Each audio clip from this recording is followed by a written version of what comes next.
Hello, everybody. It is Saturday night at 10 o'clock Eastern Time, and I am Chris Weuve, and this is Starfleet Tactical. And I have with me yet again this week, Chris Carlson. Thank you very much for coming on the show, Chris. How are you? I am much better now. High tide is done. The king is dead. Long live the king. Yeah, and then you'll take a week off, and then you'll start the next grind. No. I have Historicon. I'm busy. Well, and then you'll start the next grind. Not if I can help it. Yeah, you can't fool me. Yeah. So in any event, Chris is going off to Historicon next week, so he won't be on the show. I won't be on the show either next week because I am going to down to Florida, the lower Alabama part of Florida, where I hope to see Wright Sublette because I'm going to literally his backyard. And last time I was down there, we had dinner, and I'm expecting that we're going to have dinner again. And he and I have been talking about that. And then I'm going to do a bunch of other stuff. On the way down there, I know that I've told you this before, Chris, but I don't think I told everybody else. I discovered that there is a life-size replica of the Parthenon in Nashville, Tennessee. So I'm going to go see that on the way down on Monday. And then I've also discovered that the 10th tallest pyramid in the world is in Memphis, Tennessee. And it's a giant hollow pyramid that has a Bass Pro Shop inside. And so, and it's got a hotel where you can you can pay a little bit extra to get a room with a balcony that overlooks the Bass Pro Shop. Mm-hmm. So I'm going to do that. More power to you. Yeah. So part of the reason why I wanted to do this is because it seems to me to be the closest thing that you can get to on Earth to being in a space colony, because it's like this intensely artificial environment. It's a glass and steel pyramid surrounding a fake outdoor environment. Mm-hmm. They built, as near as I can tell, they've got like this big wilderness area in the Bass Pro Shop. So like if you want to test out a kayak, you can go test out a kayak and stuff like that. And so and you can overlook all that. And so the way I look at it is add Bruce Dern and a couple of robots, and we'll be right in. Science fiction fans will be right. Yeah, well, the Cabela's here out in Rogers has a absolutely huge display. Yeah. Of critters, to include the some from Africa, which I'm not entirely sure how that works, but there's a section that has Nile crocodiles, hyenas. Like live ones? Well, no, these are stuffed. Oh, okay. But, still. So, FYI, if there's anybody out there, I am going to be going away for a few weeks. I'm going to talk about the effect on the schedule in just a second. But anybody who's thinking about breaking into my apartment, I do have my own Nile crocodile that I let loose in the apartment when I'm gone. So anybody who's thinking about breaking into my apartment, about that. Yeah, you don't want to clean up the mess after a crocodile. They're untidy. Somebody pointed out that Elmo from Sesame Street, his eyes are on the top of his head, mm-hmm. which means that from everything we understand from evolutionary biology, that means he's an ambush predator, like a crocodile.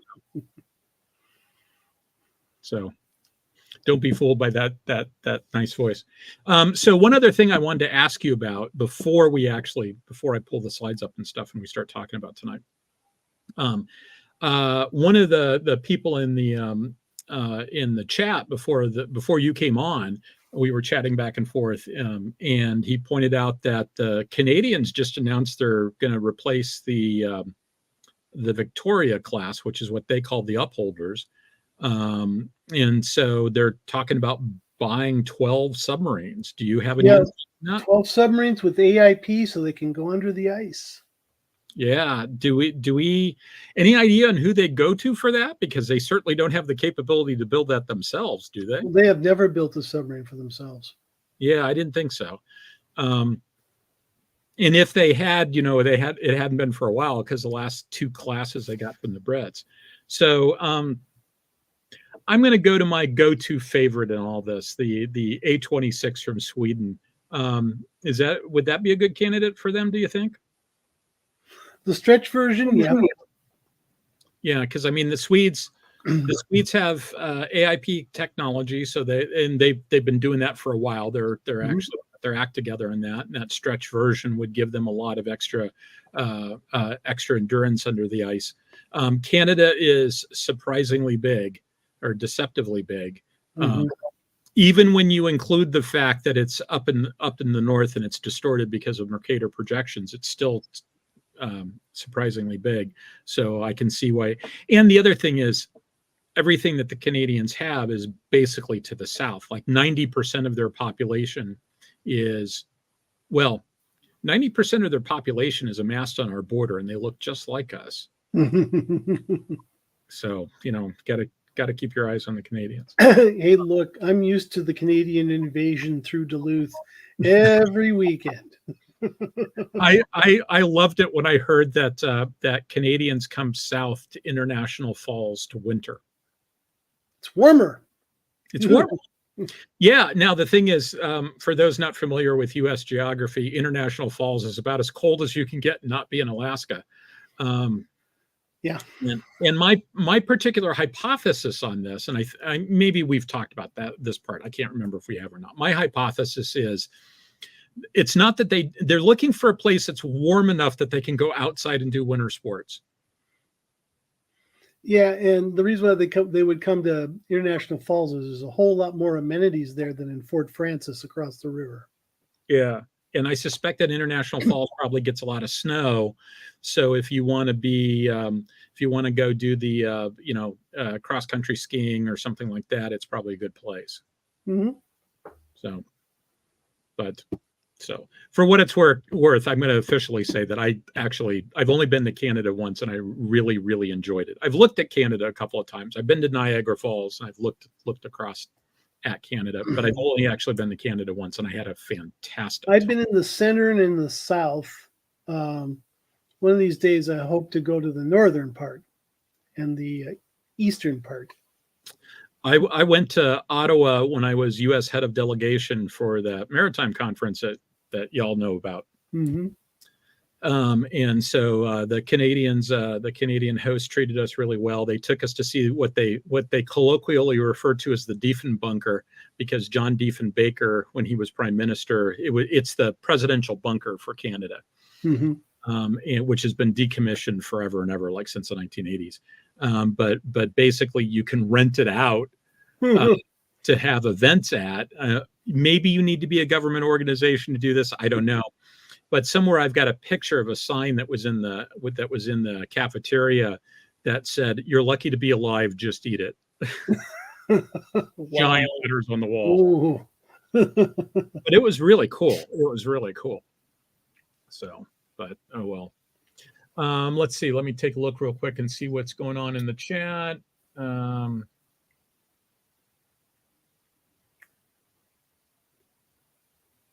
Yes. In fact, let's do it this way. Hey, the Goa'uld have to get their fishing tackle somewhere. The pyramid with the Bass Pro Shop, and I couldn't find it when I went looking for it today. But one of my coworkers found somebody had photoshopped the Bass Pro Shop pyramid in the middle of the Giza Plateau. It looked really cool. So I'm not sure there's a lot of fishing there. Probably not, although it is pretty close to the Nile. It had to be, because that's how they got the blocks, and they were moving the blocks in the river. It's also incredibly close to Cairo. Like the basically the shot that you always see of the pyramids was done from somebody's backyard for all practical purposes. If you rotate the camera around and take the same shot from the other side, you can see Cairo. I mean, it's like right there. It's like walking distance to the outskirts of Cairo. I'd love to go see that.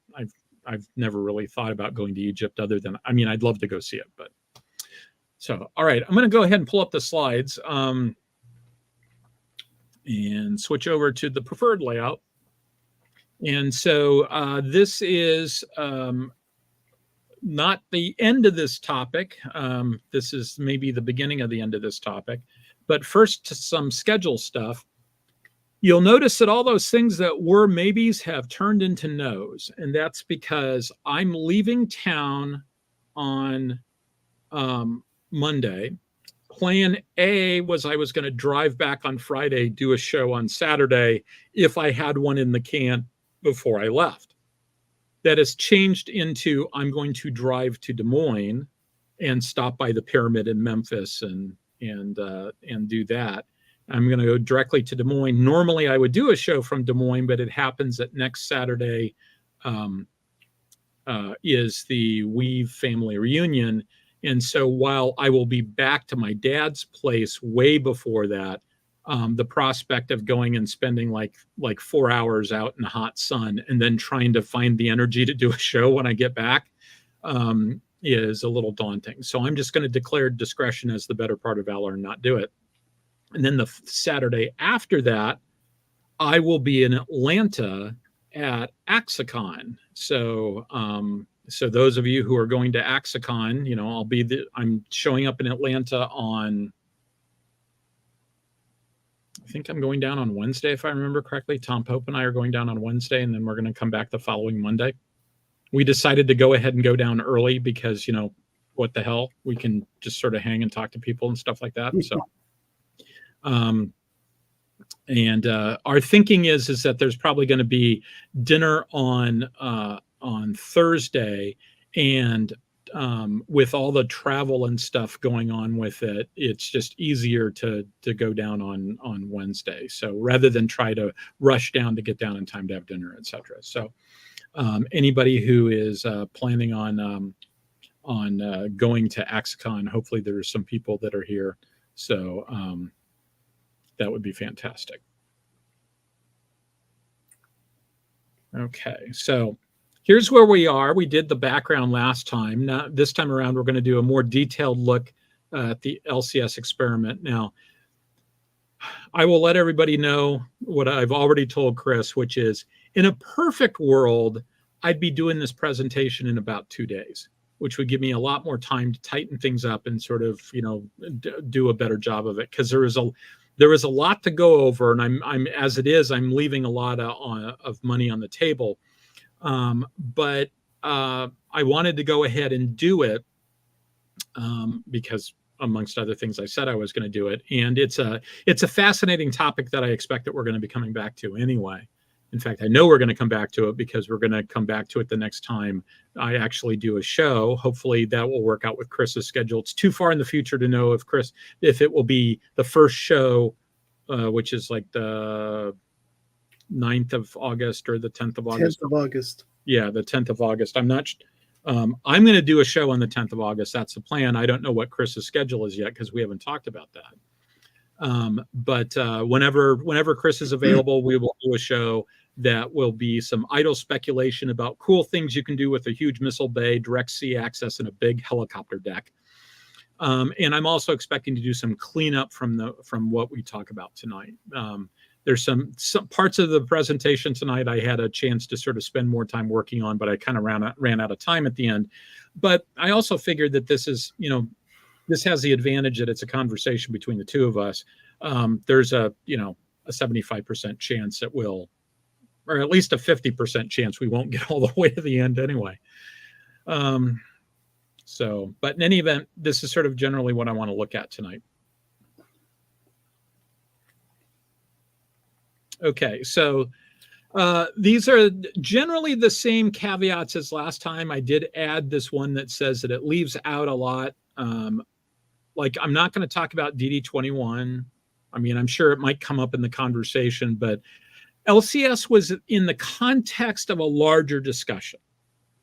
And it was the discussion, and then there was the quadrennial defense review that came out and said nothing about small combatants. And then all of a sudden there's people talking about small combatants, which just sort of seemed to come out of nowhere.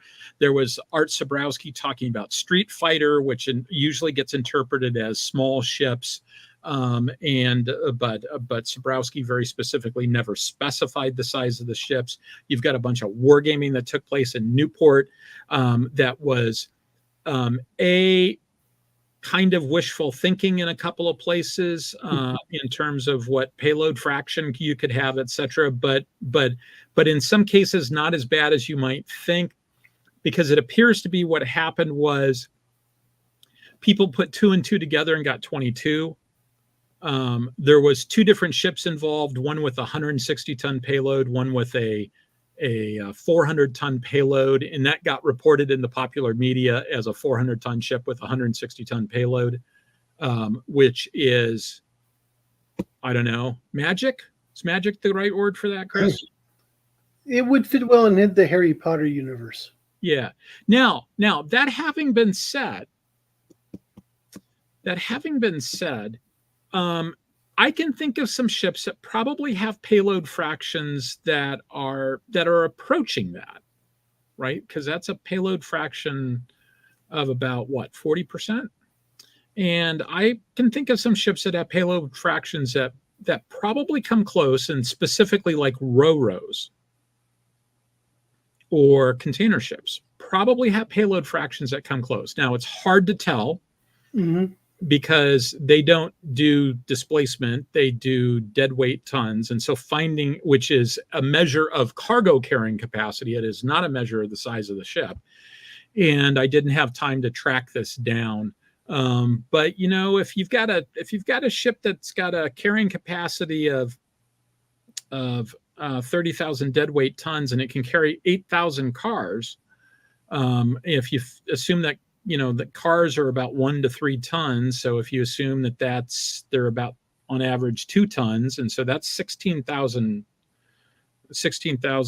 tons of cargo. That's a lot of cargo. And if you've ever been on a ro-ro, it's mostly empty space for the cargo. Mm-hmm. And they generally cube out before they weigh out.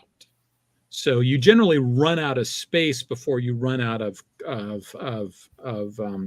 before you're in any danger of sinking the ship from just being too heavy, which is totally unlike airplanes. Airplanes, you know, you see all these pictures of mostly empty airplanes that have just like a pile of cargo in the middle, and that's because they weigh out before they cube out. It's almost guaranteed with an airplane that you're going to hit the weight limit before you hit the volume limit on an airplane, but not true with ships. That having been said, one of the things I want to do at some point is revisit the Winchell-Chung triangle, because the more I think about it, the more I've come to the conclusion that triangle needs a little bit more elaboration to it, because it talks about offense, defense, and propulsion as being the 3 things you're balancing. But I think it's more accurate to say that this is a triangle that represents the mental space of the designer in terms of how he's thinking about the problem, as opposed to an actual description of a ship, if that makes sense. Yeah, I think you need to look at it in terms of propulsion, weapons, and sensors, combat system. Because steel doesn't count. Steel doesn't count. I'm trying to think of a way to sort of integrate the various categories, the various groups of that are part of the engineering stuff that you introduced me to, with that model and with the sort of general model of payload, speed, and endurance as the trade-off, right? Mm-hmm. And payload, speed, and endurance is a big trade-off here. I don't have those words, I think, on any of the slides, but work spent a fair amount of time talking about this payload, speed, and endurance trade-off. And in particular, speed comes in 2 flavors. It comes in tactical or sprint speed, but it also comes in sort of, it comes in, I'm drawing a blank. What's the term I'm looking for, Chris? Sustained speed. Well, the sustained speed's not even the big one. What would you say the big one is? Usually it is a cruise speed, which is lower than sustained maximum. And if you look at, there's a couple of GEO studies. The vast majority of Navy platforms spend 90% of their times under the speed of 17 to 18 knots. Yeah.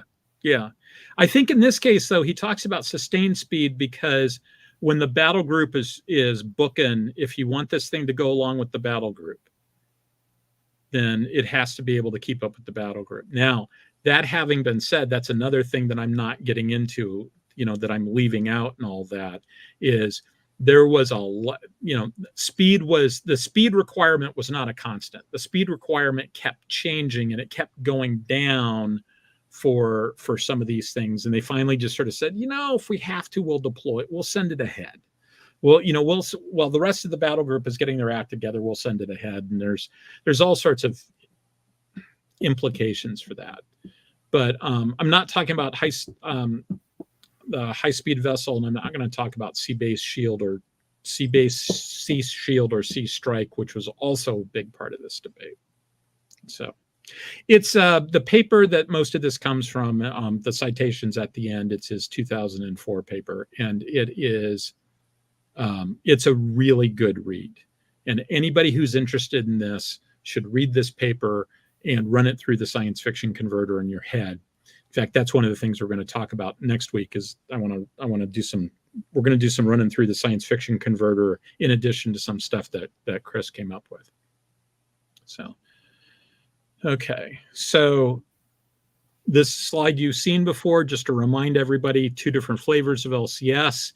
They talk about the C frame, which is the ship itself and the stuff that stays on the ship all the time, like the guns, and the radars and stuff like that. You've got a mission package. A mission package consists of modules plus the crew that goes with those modules, plus any aircraft that come along with it. The modules include the systems and the support equipment that goes along with it. And then the systems are whatever vehicle, sensors, and weapons. So isn't the aircraft a vehicle? Yes, but the aircraft is a vehicle that lives in a hangar on the flight deck, whereas these other vehicles are generally unmanned vehicles, or they might be ribs, and they basically they get packed up and moved off the ship as opposed to flying off under their own power. So, yeah, Wright says, I always think too late for this discussion that I have pictures that could support this podcast. Yeah, me too, right? Me too. I always think later, I do remember seeing a picture of that, and I didn't go track it down. So I have the same issue. Okay, so I put this slide up before, and boy, that was a mistake. So let's fix that. Here's what it looks like when it's not incredibly painful. So there are 4 different types of access that he talks about. Unimpeded, guarded, which basically means they know that we're there. They can see us coming, but there's not a whole lot they can do about it other than go and hide if they think that we're going to launch strikes against them or whatever. It gives their leadership time to go hide. There's defended access, which means that there's a limited capability that they've got to do stuff, but it's mostly, it's stuff that we could easily sort of sweep aside, but we have to make the effort to do it. And we have to be sort of careful about not walking down dark alleys alone, sort of stuff. And then there's the contested access, which is actually having to fight for position. And so one of the things that's important about LCS is that it really kind of turned into a debate about the contested access piece. In that when we talk about the survivability of the ship and all this other stuff, that really sort of gets into the contested access piece. But as a general rule, when like Vern Clark was talking about LCS, he wasn't talking about something that you were going to use in a contested access scenario. And Work's argument is largely about it not being a contested access scenario. It's about freeing up. It's about providing specialized capabilities when you need it and not trying to ad hoc it with a billion-ton destroyer that has a high opportunity cost if it's busy, doing boarding and search and seizure stuff and things like that. And so it's like let's get some. We got a small mission. Let's get a small platform to do the small mission cheaply. So you think you're gonna, Chris? Do you think they can do this cheaply? I think the historical answer would be hell no. So that was foreshadowing, everybody. That's because Chris provided me with a chart from a GAO report that I'm going to show you all in a few minutes. And it actually has a pretty good answer to that question. Although, when was that chart from? 2014. So was that based upon just sort of the estimate of what it was going to be at the time, or is that? Supposedly it was based on Navy data.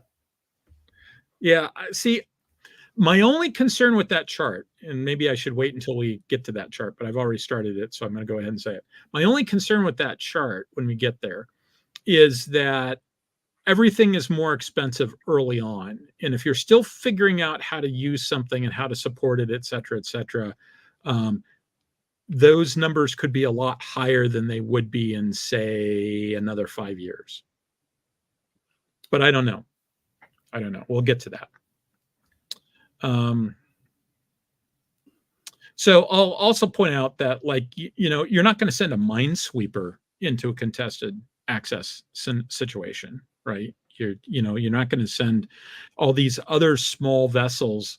You're not going to send them in alone and unafraid into a high intensity combat situation. So we're now building new vessels that are designed with modular packages to swap out to go do those missions. Why would I send them in if I wasn't going to send the thing in that they're effectively replacing? So I think that part of the debate got lost in the discussion. So what are the arguments for small combatants?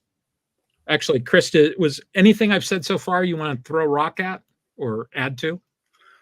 Well, there's not much to throw a rock at per se, because what we're dealing with, particularly with LCS numbers in 2014, is we were dealing with a sick fleet.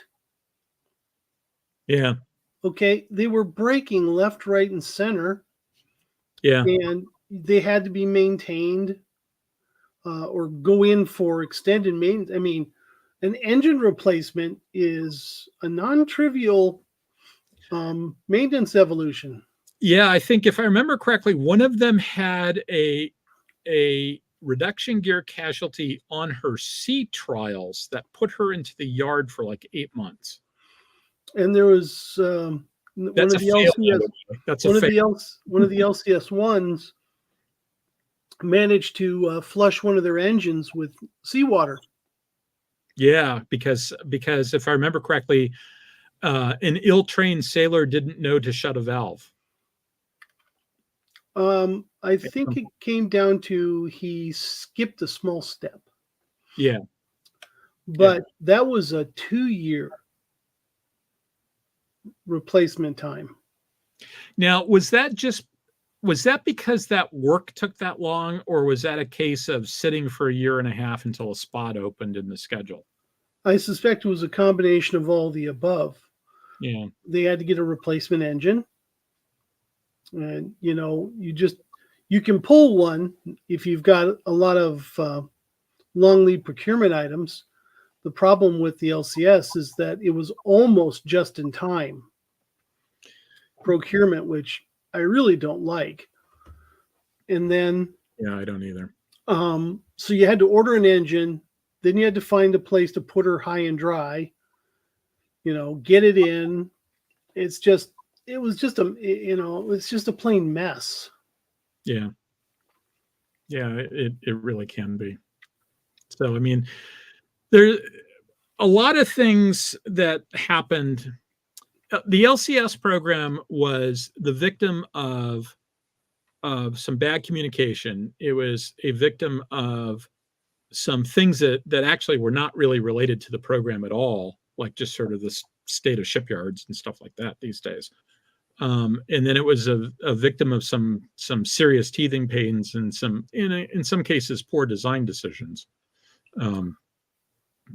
Well, I like the way Will O'Neill put it, is that the program put speed of development ahead of just about everything else. Yeah, and I'm looking forward to reading those papers you sent me from Will O'Neill. So Will's a very, very sharp guy. Will was one of the vice presidents at the Center for Naval Analysis when I first started there. After about a year or so, he stepped down as a vice president and became sort of a senior graybeard who basically had a portfolio that allowed him to work on whatever he want.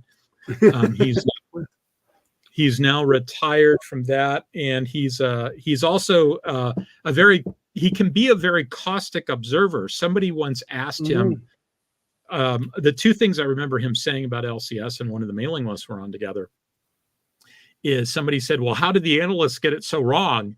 And he said, the analysts didn't get it wrong. The analyst basically said this is going to cost $700 million per copy, and that's what it ended up costing. It ended up costing $700 million per copy. The analyst called it, and he said the other thing he said was that the real problem is that a bunch of Navy admirals forgot you can't make the inside bigger than the outside. Yeah, his wording in his CNA report is that from its inception, the LCS has been a program in a hurry. Yeah. The other thing about Will is a fantastic writer. Yeah, he's really good. He's a really, really seriously good writer. In person, I like Will a lot. In person, it's easy to come away from a conversation with Will saying, "What did I do to piss this guy off?" And the answer is you didn't do anything. He's just like an old school engineer, and he's very, very focused and abrupt. I suspect in the Myers-Briggs world, he's a TJ. And TJ's, pot calling kettle black here, when we get into a debate and a discussion, we become intense and focused, but our voice comes across as hostile. And I learned that at a young age in my marriage, that my wife didn't like it when I got into things like that. So Will is very much like that. Yeah. Good guy. I'm an ENTJ, plus I debated in high school, which one of the interesting things about debaters is that when non-debaters go to debate parties, they always come away going, why are these people all yelling at each other? And the answer is, we don't view it as yelling. We don't view it as yelling at all. We're just having a discussion. But it could sound like there's a bunch of people that are angry at each other, when in reality, it's, that's just the game. and it's hard to turn off. It took me about 10 years to learn how to turn it off. And I'm not always successful at doing that. So even today. So in any event, so back to where we were here. I added a little bit to the part in the middle, and I put it in bold red because I think it's a very important point.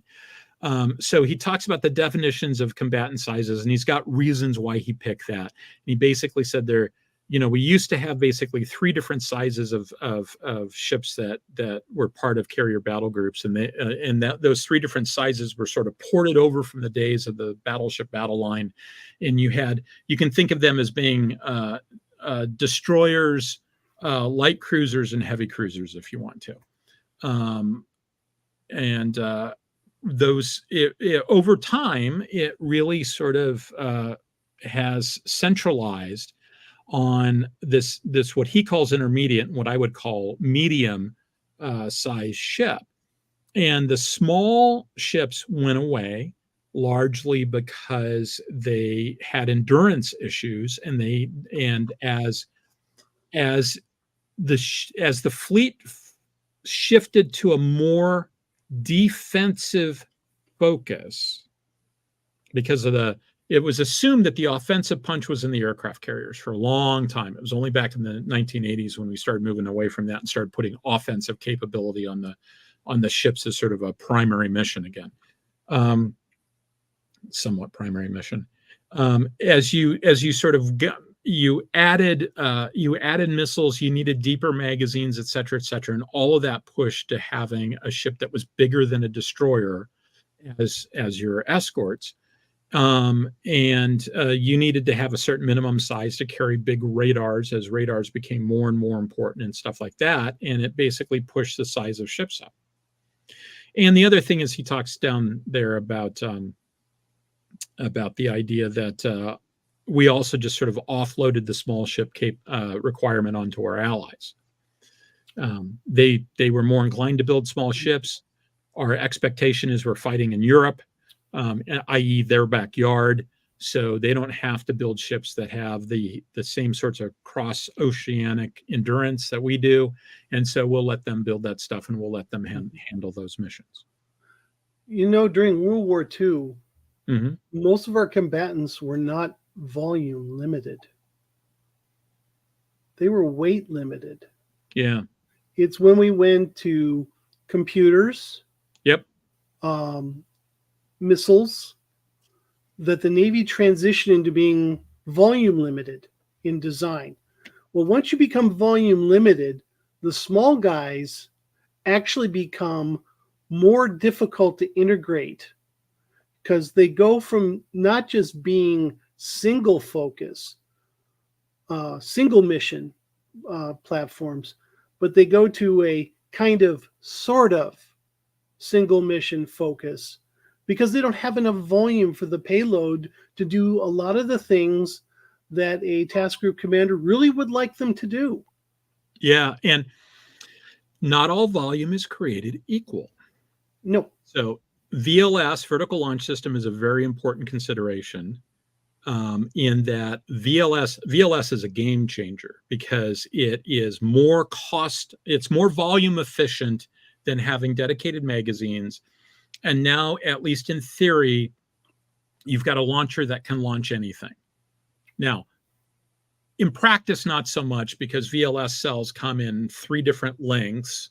And if you want to fire Tomahawk, you need to have the real long one. And Tomahawk is heavy and stuff like that. And you've got some other limitations there. But and some weapons were never converted over, like Harpoon was never converted over to launch out of a vertical launch cell. In the US world, we only looked at 2 sizes: strike modules and then the tactical modules. The strike modules are the Tomahawk capable.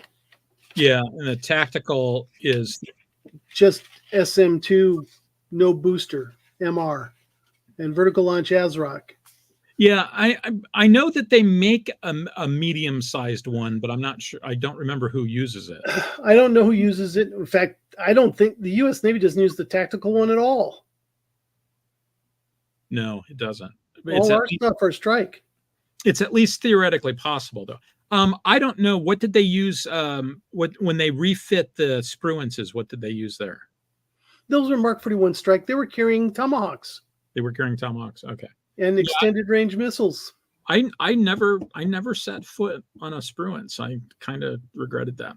I spent time on Tychos and I spent time on Burks, but I never spent time on a spruance. So now I started to say that, all volume isn't equal. So VLS makes you much more space efficient, and it gives you a lot of flexibility. But the one thing that it requires that the other one didn't, and that is space on your deck, right? If you have a regular magazine, you can put that down low and you can have an elevator bringing it up to the launcher. But if you're doing VLS, you have space on the deck. You have to have space there in order to put this thing. And you're also in a situation where you have to have a certain amount of depth in order to make it work. And so like a shallow draft vessel is going to have issues with having VLS involved.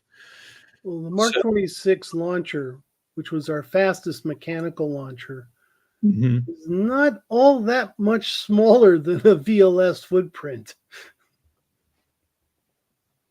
For one farm, for how many cells? How many VLS cells?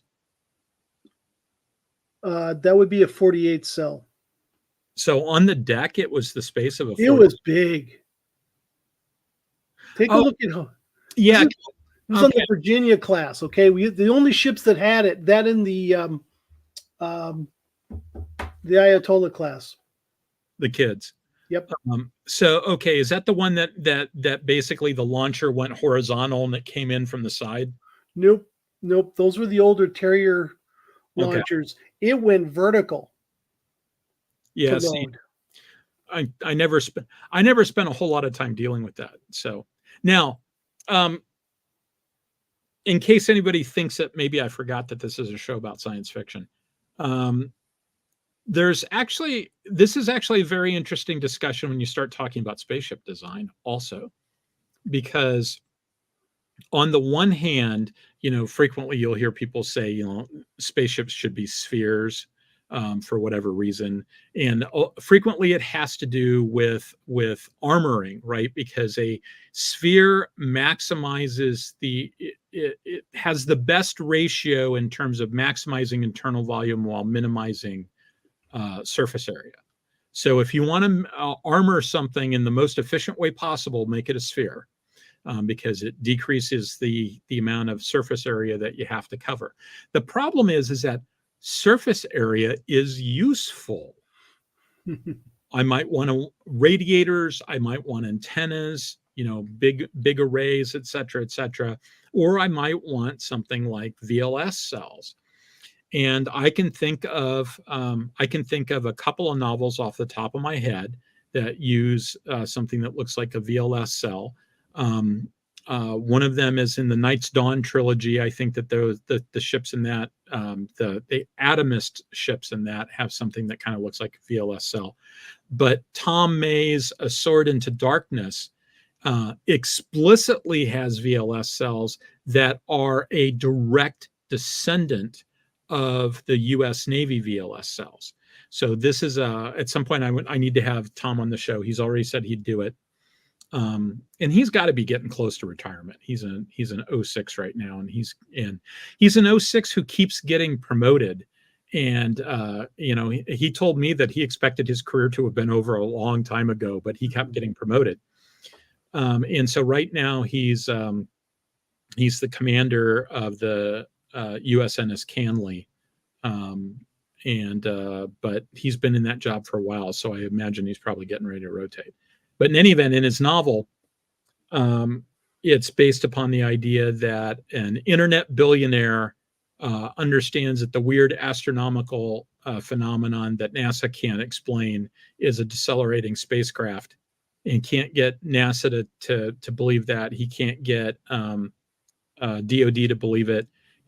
But he doesn't want the Earth to be defenseless, because we should take the prudent step of trying to intercept this thing and at least talk far away from the system. And so he says, screw it, I'm an internet billionaire. I'll pay for the development process. We've got like 25, 30 years. I'll pay for it. And so he creates basically a program to build a space warship and go out there and develop all the technology and stuff. And his program manager is a former SWO, and all the technology they leverage current technology whenever they can. And so he made a point of saying that the VLS that they have on this space-going destroyer is indeed a derivative of the current U.S. VLS system. So, and it didn't, you know what? I was going to say something, but I realized it would be a spoiler, so I'm not going to say it. Okay, so let's go ahead and move on. So here are the missions of the small combatants. I deleted a paragraph that was there to make it read a little bit better. In fact, I moved the paragraph to the next slide. And battle network sensor placement is something that was discussed in terms of LCS. It is not one of the sort of traditional missions, but it is potentially a new mission that people would talk about having LCS go place battle network sensors. And if you're wondering what a battle network sensor is, hold that thought. Okay. So work specifically talks about landward versus seaward orientation. And I won't read you the whole paragraph, but what it basically boils down to is that when you've gotten close to the enemy's shore, basically the more capable warships are probably focused on stuff that's going on ashore. And the reason why is because these days, everybody has the ability to sort of, he calls it exporting your battle line ashore. What it basically boils down to is coastal defense cruise missiles are cheap. If you airplanes are easier to base on the land than they are on the sea. It's an away game for us, so we're going to go to them, and they've got a whole bunch of capability, and we're going to be focused on that capability so that we can either shoot tomahawks at it, or we can defend our high value asset, the carrier and the amphibs, from the threat that's coming from the shore. And so as a result of that, those ships are going to be primarily focused on the landward side of the littoral battle space, not on the seaward side, because the presumption is that if it's a contested environment, we've already spanked their navy, and as a result, we're at the point where we're dealing with what's left over on the land. The purpose of LCS is to deal with the stuff that's left and those sorts of threats, like swarming boats and mines and submarines and stuff like that. And yes, I did just put the submarines in the lesser threats category. That's because I think that in this context, they're probably relatively small diesel electric boats that are in sort of a coastal defense mode. So they kind of they don't fit into the blue water Navy category. They fit into the brown water Navy category. Thoughts on that, Chris? Does that make sense? Sounds reasonable. I mean, he makes it sound reasonable. Yeah, he's a very articulate guy. Very articulate guy. And he cites a lot of history in all of this too, so which I'm kind of glossing over because I don't have time to get into. I could easily have made this presentation 3 times as long as it is. Wouldn't even have to try. So he also talks about modularity, and one of the things we haven't really emphasized yet, and I thought about where am I going to put it in here, and I'll just say it here because I didn't really figure out where I wanted to put it in the slide deck, and that is cost is a recurring theme. He talks about how often they talk about making it affordable, and the initial estimates were like $150 to $250 million per copy, and it was all about being affordable. And the idea is that I can afford to buy 2 or 3 of these things for every 1 or 2 destroyers, right? So I mean, I could probably buy 3 of them for every destroyer, so I can add numbers to the fleet. I can efficiently send them off to do these missions that you don't want to pay the opportunity cost of having a destroyer go do it. And these small ships are probably better anyway for it because they've got a shallow draft and they can get closer to shore, and they just have better capability, and they're cheap. And did I mention that they're cheap? That's also foreshadowing. So he talks about the arguments for modularity. And so this is basically a minor rework of a slide that I did the last time that you've seen it a couple of times here. I added the parts in red.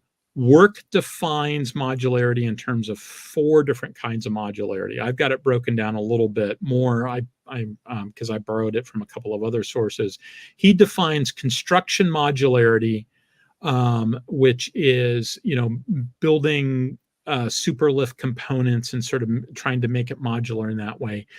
What he calls configuration modularity, which is you've got a bunch of standardized components and you use them during the construction process. So it's just a follow-on type of construction modularity, and he uses the German MECO as an example of that, where you've got these standardized blocks that you build the ship around, and you sort of plug them in, and once they're in place, the idea is not that you're going to reconfigure it at all, but it lets you sort of say, I'll take a ship that has 1 of those and 2 of those and 1 of those, and you build the ship, and you get a good price on it because it's modular. And then he talks about mission modularity, which he talks about in terms of stand-flex modules that you can pull into port, pull the module, put a new one in, go back out to sea. and it only takes you 8 hours to change that, and then but you still got to spend a week training your crew, because it turns out that the crew training part is the hard part of all this, because if they haven't had a module installed, then they need to relearn how to use that module, even if they previously had that module installed. And then he talks about what he calls battle modularity for LCS, which he describes it in terms of swapping modules at sea, and they're going to do this, and it's going to be, it's almost at the level of you just have to think about the module swapping, and the module will swap itself. It's not quite at that level, but it's that's hard to justify when we had such a hard time rearming VLS at sea. Yeah, and spoiler alert, that didn't work out, right? No. They eventually concluded that they weren't going to be able to. The sea state conditions alone. Yeah, they're doing that again. I know. They're going to try it again. So I remember I went to Air Sea Space back in the day, and I listened to the Port Hueneme people give the little pitch about their Dr. Marvin. I don't remember his name. Marvin Miller. This was back when I worked when I was the nuclear weapons expert at a small internet software company.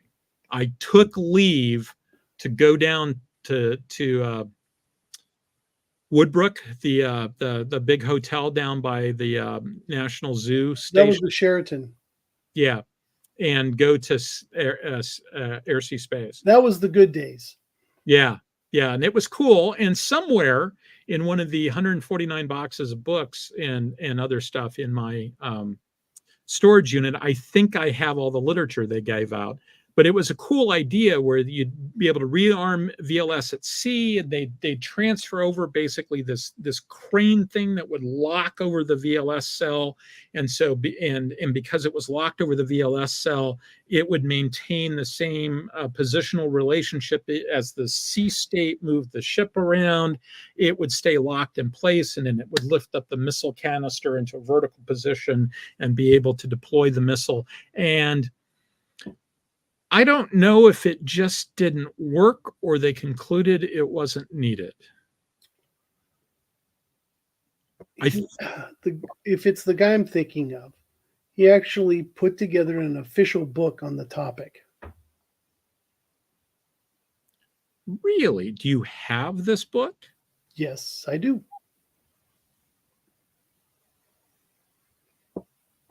Because he did the history of the stream system in one book, and then he talked about the future of underway replenishment in the other. Okay, so next time I'm in Minneapolis, I want to see that book, because this is a fascinating idea.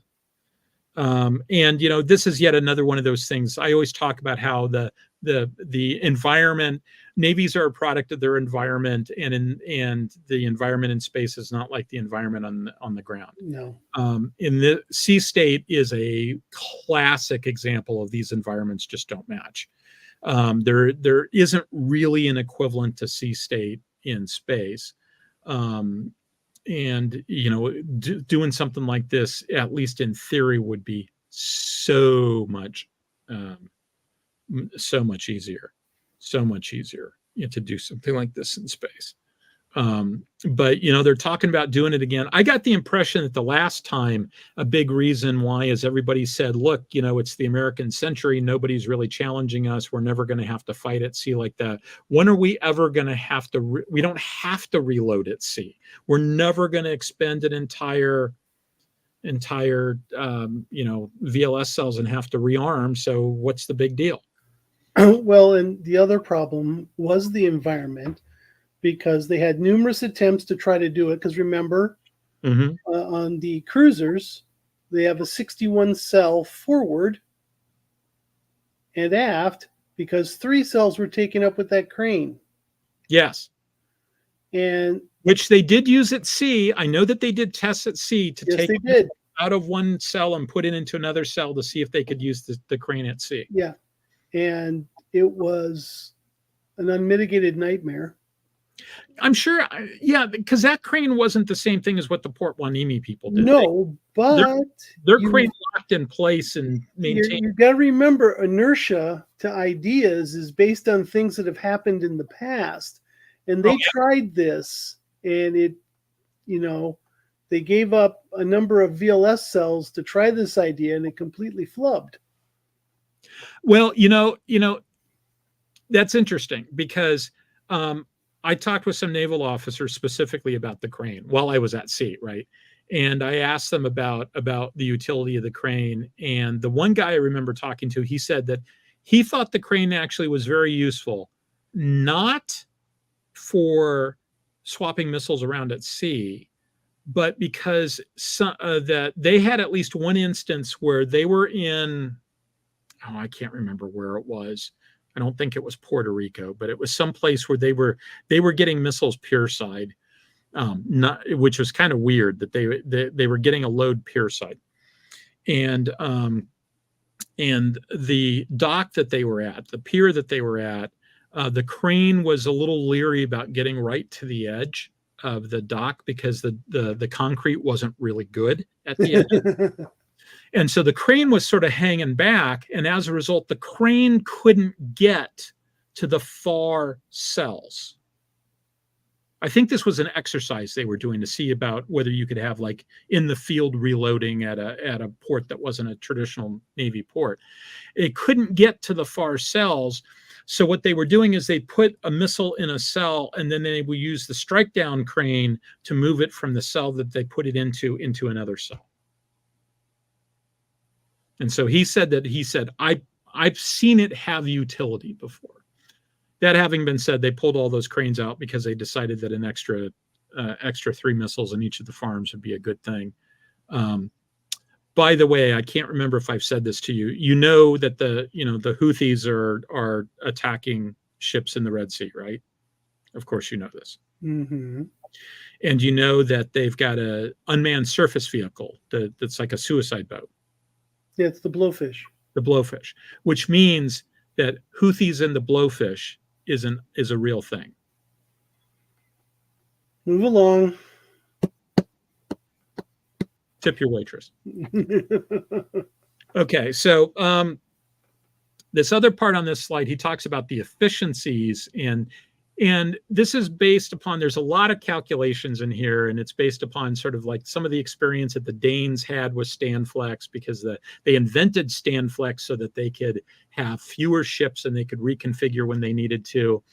And the conclusion was you could have 56 LCSs with approximately 112 to 134 mission packages that would be able to replace 77 to 78 small single mission ships. Now, there's a metric shit ton of assumptions in that statement, most of which did not bear out as true. Mm-hmm. And some of the ones that were untested are things like, I remember when he's talking about concept of operations, at one point they were talking about putting them in 3-ship squadrons and having a different mission package on each one, mm-hmm. treating it like it was a distributed ship. And my reaction to that was, why would you do that? I mean, that doesn't make any sense to me, because I look at that and I go, okay, so it's a mine clearing. I've got to go clear mines. I'll deploy 3 ships. Because, they're not a squadron if you don't keep them together. They're not a distributed ship if they're not at least, nearby each other in some way, shape, or form. And so they also talked about how they used it in a game, and they had basically everybody in the squadron had the same capability, and they made a point of always swapping out all the modules at the same time. So it would go from being a mine hunting squadron to an ASW squadron. And that also struck me as being a really artificial gameism. That was supposedly something they did in a game in Newport. I think it was a global. And that just really smelled to me like for game purposes, that was easy. So they just did it that way. That did not feel like a real con-op to me. Mm-mm. So. Interesting thing in Will's earlier paper, he basically says the same thing you and I've been talking about. Having a bunch of spare modules running around was untenable. Yeah. I mean, I think I told you, I had dinner with Norman Polmar, the one and only time I've had dinner with Norman Polmar.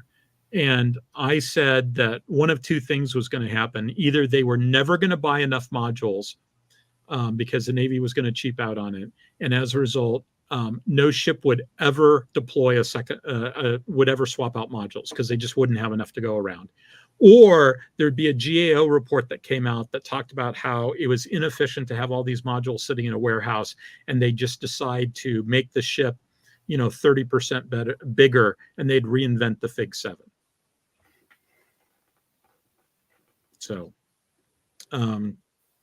it never occurred to me that instead they'd just, totally drop the ball and not build modules, which is what they kind of did in the real world. Mm-hmm. For some reasons, one thing that I think is probably worth emphasizing in this is that, and one thing I'll give them give the Navy and everybody involved a huge amount of credit for is this was about as forward-leaning, innovative, breaking new ground program that you can imagine. I mean, they basically, now, was that a good idea to do a program like that? That's an entirely different question. But this was across the board, they said, we're going to do things differently than we've ever done it before. We're really going to stretch out and try to do something new. They would occasionally backslide because they would do things like, we're going to design the ships, we're going to have an entirely different process. And then they kind of went to the old process and it didn't quite work out. But, this entire idea that they're going to put all the warfare systems in Connex boxes and just load them on when they needed them, and it would just be a seamless transition and everybody would have the same software, et cetera, et cetera. It didn't work in a lot of ways, but it was really, really interesting and forward leaning. So I'll give them credit for thinking outside the box, or inside the box, in this case, a Connex box. So I had no idea until I read this work paper about how cool these 4-stack destroyers were.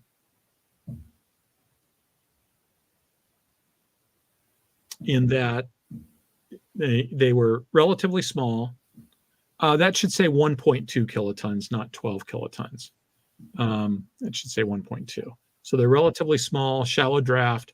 They were sort of constructed on modular lines, in that they made a point of sort of putting stuff in such a way that it was easy to remove stuff, et cetera.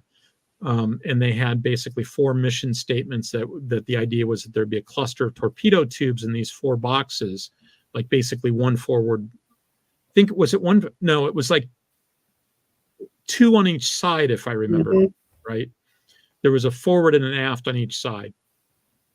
And over the years, and we built a metric shit ton of them. We were a really destroyer heavy force. We were kind of a cruiser light force in the interwar period, but we were really destroyer heavy force because we had so many of these things.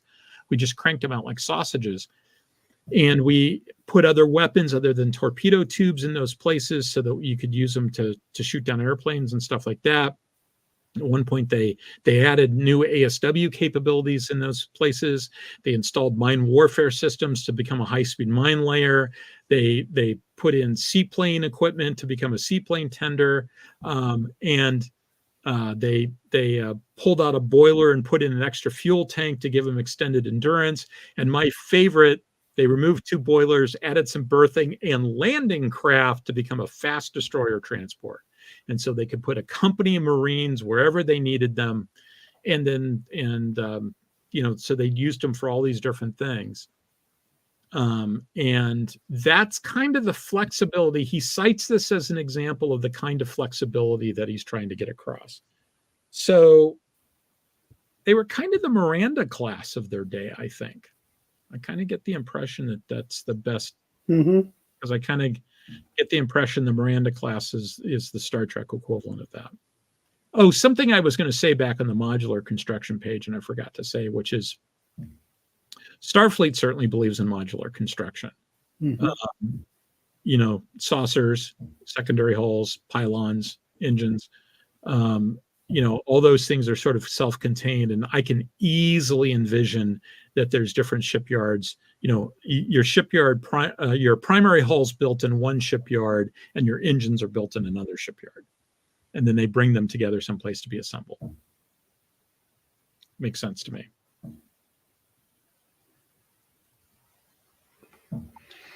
Okay, this is not as good a chart as I would like it to be. But I think it sort of gets some of the idea across. So basically, I took all those missions and I sort of said, okay, can the LCS do it? What's the requirement and can the LCS do it? And that requirement column actually turned out to be a little bit harder than I thought it was going to be to sort of conceptualize exactly how to translate that. And that's the part I'd like to really go back and think about a little bit more. I concluded that for some of these things, yeah, it probably can do it, but in a lot of cases, it just couldn't. In a lot of cases, it's just they never made the module for whatever reason. In some cases, I think, I remember you telling me that in one case, it was the variable depth sonar that they wanted to use. It was just too heavy. Yeah, the whole system was way too heavy. They ran away from the... they initially talked about using CapTest 4, the Thales thing, but that's on a Type 2. That's on a Type 23 frigate in the Royal Navy, which is a heck of a lot bigger. And they just, they just couldn't put it on there. Plus, the module itself, the VDS had control problems, but even so, it was heavy. And the equipment wasn't configured to get wet. But when they were deploying this thing, they were shipping water through the hatch. Not being configured. Remember, all the other ships, the towed array equipment is inside the ship proper. Yeah, and it comes out through the little hole in the back. Yep. So, yeah, but it's even so.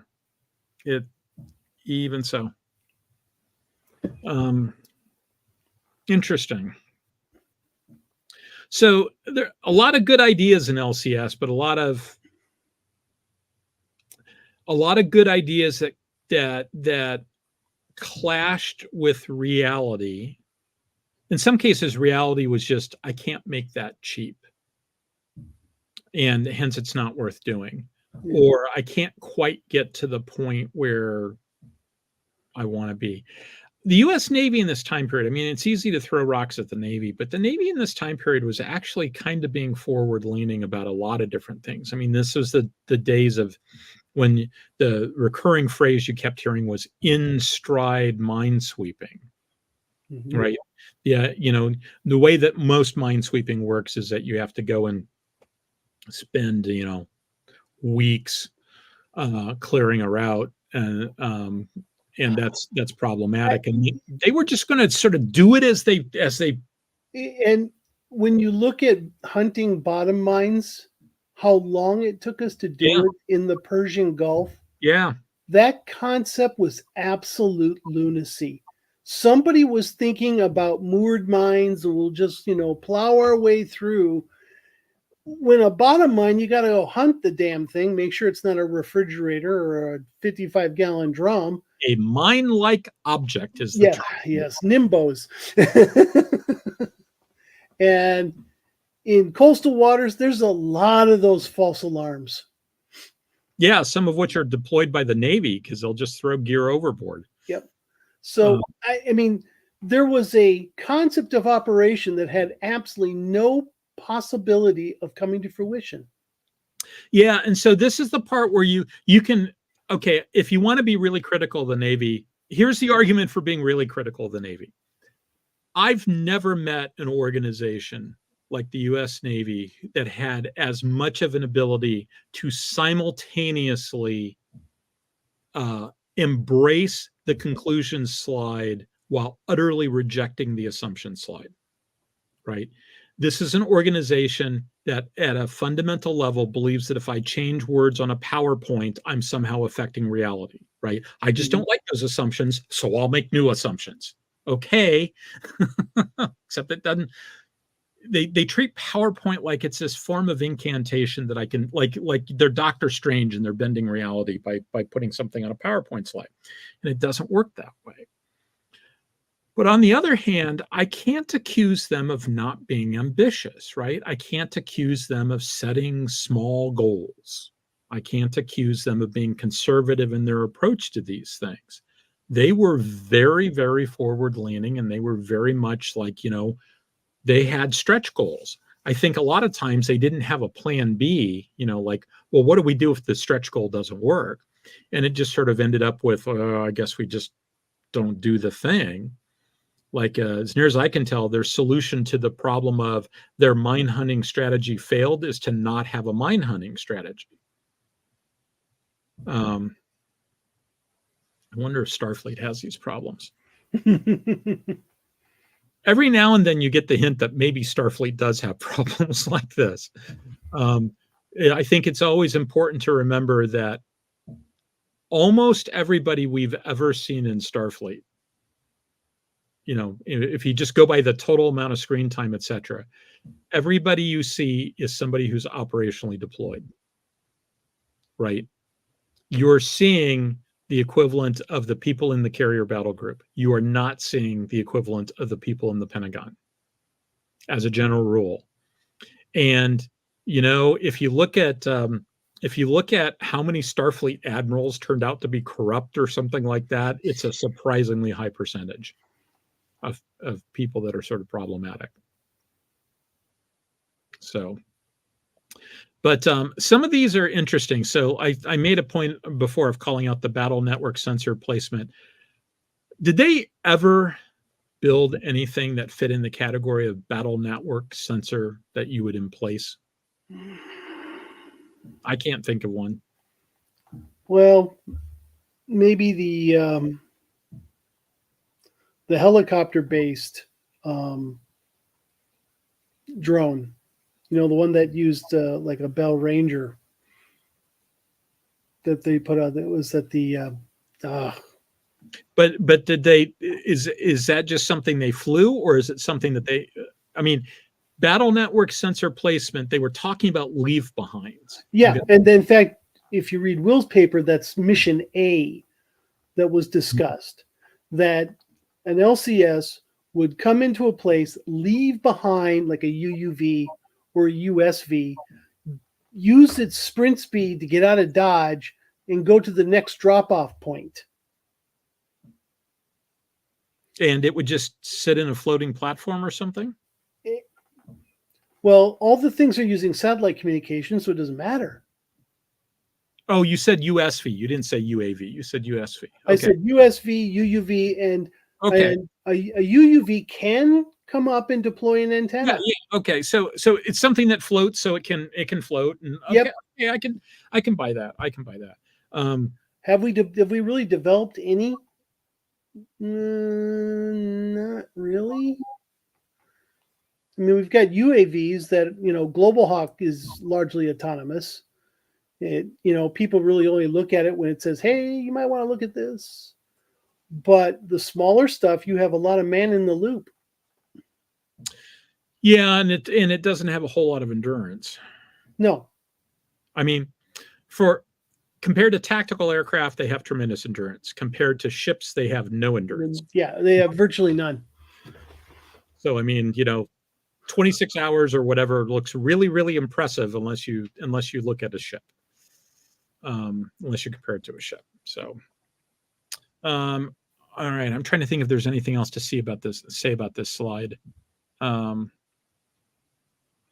The idea of supporting naval special operation forces, that's an interesting thing. And basically the argument there is that the module exists. It's called a SEAL team. And they basically bring their own gear with them, and they just need a helicopter landing place and a mission bay to store their stuff. And, maybe a place to have some exercise gear so they can do their 8 hours of exercise each day or whatever. Some folks did talk about this, but then the Navy, if you do requirements, the Navy ran smack dab into another argument they made, and it was called SSGN. You could have both. Don't need to buy both. That's not in the costing. We've already got them. Yeah, but all their stuff would have to be configured and brought on board. So no, it's not no cost. That's true. That's true. There's something to be said, though, for just, I mean, we'll talk about this the next time, right? But yeah.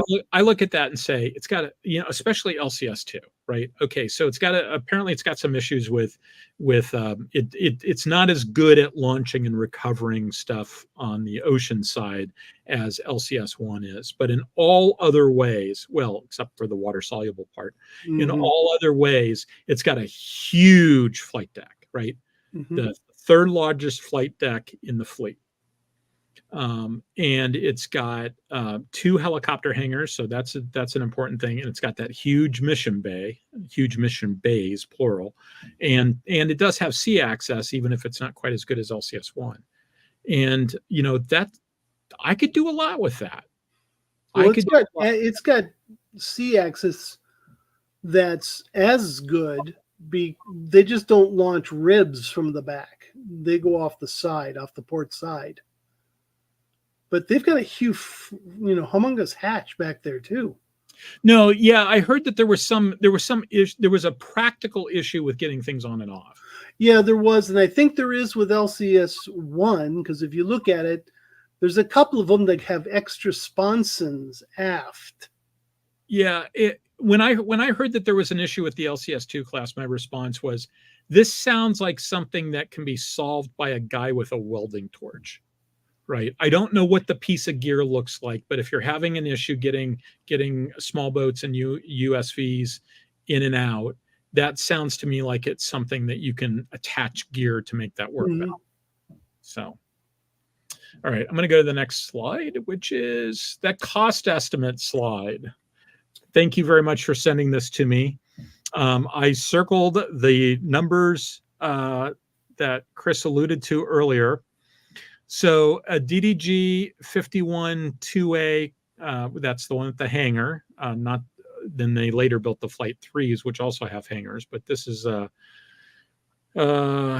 79 through 1 something. I can't remember how far up they go. But starting with number 79, Oscar Austin, $88 million a year to operate. LCS, when you add everything up, is estimated to be $79 million a year. So you're paying, wow, that is close to 90%. You're paying basically 90% of the cost, and you're getting about 1/4 the capability, and I'm rounding up. I don't think it's even 1/4. Because you're certainly not getting any. I think if you round up, it's 10%. Yeah, I think you're right. Now, okay, so it's worth pointing out different missions. In fact, something I probably should have said earlier, but I forgot to, which is, there's a reason it was never designed to have the sort of area air defense capability that pushed those ships to get bigger. Right. One of the reasons you went to medium size is because you were trying to do area air defense, which meant that you had fewer ships with more powerful radars with missiles that shot longer distances. And when you sort of added all that up, it made the missiles bigger and it made all the other systems bigger. You can't fit that stuff on an LCS. So they only had self-defense capability. And that's really only if you're in a contested environment. If there's any sort of real threat, it's really only dealing with leakers. Well, it's interesting if you actually read some of the test documentation and some of the descriptions. The only air defense on the LCS is RAM. Yeah. The Mark 57 cannot engage an air target. Yeah. Which is crazy. So, but the thing that really, that drove missile. RAM's a nice missile. It's great, but you're so easily saturable. Yeah. Well, and the range is about like that. Well, yeah. Well, no, that's an exaggeration. It's more like that. So, but the thing that we haven't really talked about, the emphasis time and time and time again was that it had to be inexpensive. Yeah. Okay. And yet they made the drive for speed. 40, 45 knots, that is expensive. The amount of engine power you got to cram into that hull is expensive. Yeah. And when you're doing that trade-off, right, you've got that trade-off between payload, speed, and endurance, right? If you spend that on endurance, it just means you don't have to gas up as often. So you use it, right? You use it all the time. I don't have to go to the gas station as often. I don't have to unrep as often. If you put it on payload, you're probably going to use it at some point. If you go to war, you're going to use it. Speed, and the thing about payload is like if you don't need it, you just don't put it on the ship. The speed part, though, it's permanently installed. You're going to pay for it even if you never use it. And they actually paid for it twice, because they paid for the horsepower, and because of the propulsor they chose in the water jet, at speeds less than 20 knots, they're far less efficient than a propeller. Yeah.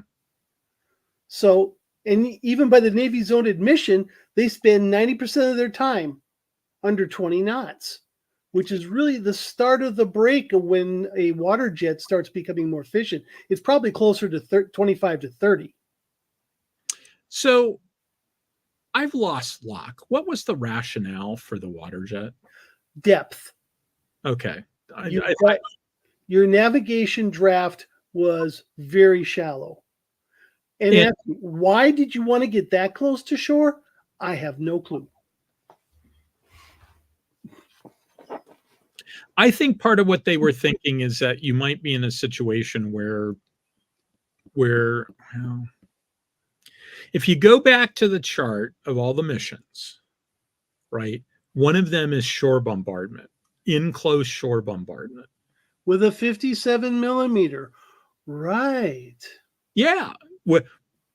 It's got a range of 17 kilometers. It's got, I don't believe it either, but that's what Oh, I'm sure ballistically it'll go 17 kilometers. You won't know what the hell you're shooting at.